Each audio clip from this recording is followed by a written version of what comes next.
மறைந்த தேவேந்திரன் நாடார் 14ஆம் ஆண்டு நினைவு தினத்தை முன்னிட்டு கோவையில் ஆர்.கே. தேவேந்திரன் நாடார் அறக்கட்டளையின் சார்பாக பல்வேறு நலத்திட்ட உதவிகள் வழங்கப்பட்டது.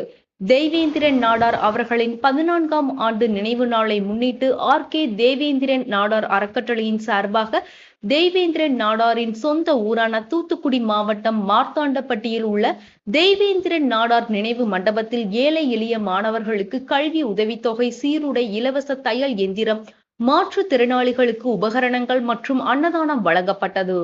இந்த நிகழ்ச்சி கலைச்செல்வி தேவேந்திரன், ரத்தினமாலா ராஜேஷ், அகிலேஷ் குமார், ஆதித்யா ராஜேஷ்குமார் மற்றும் குடும்பத்தினர் கலந்து கொண்டனர். இதன் தொடர்ச்சியாக கோவை ரத்தினபுரி அலுவலகத்தில் அமைந்துள்ள அவரது உருவப்படத்திற்கு பொதுமக்கள் மற்றும் முக்கியஸ்தர்கள் மலர் தூவி அஞ்சலி செலுத்தினர். தொடர்ந்து நடைபெற்ற நலத்திட்ட உதவிகள் வழங்கும் நிகழ்வில் ஓய்வு பெற்ற காவல்துறை கண்காணிப்பாளர் ஆர். ரத்தின சபாபதி தலைமை தாங்கி விழாவில் பல்வேறு மாணவ மாணவியர்களுக்கு அறக்கட்டளையின் சார்பாக கல்வி மற்றும் மருத்துவ உதவித்தொகைகளை வழங்கினார். மேலும் அநேக முதியோர் இல்லங்கள் மற்றும் அரசு மருத்துவமனைகளுக்கு மதிய அசைவ உணவு வழங்கப்பட்டது.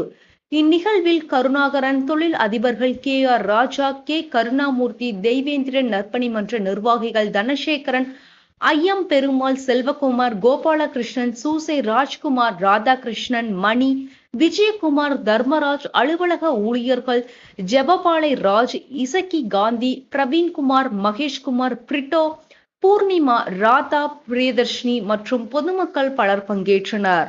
நிகழ்வுக்கான ஏற்பாடுகளை டிரஸ்ட் அறங்காவலர்கள் கலைச்செல்வி தேவேந்திரன், ரத்தினமாலா ராஜேஷ், அகிலேஷ் குமார், ஆதித்யா ராஜேஷ்குமார் ஆகியோர் செய்திருந்தனர்.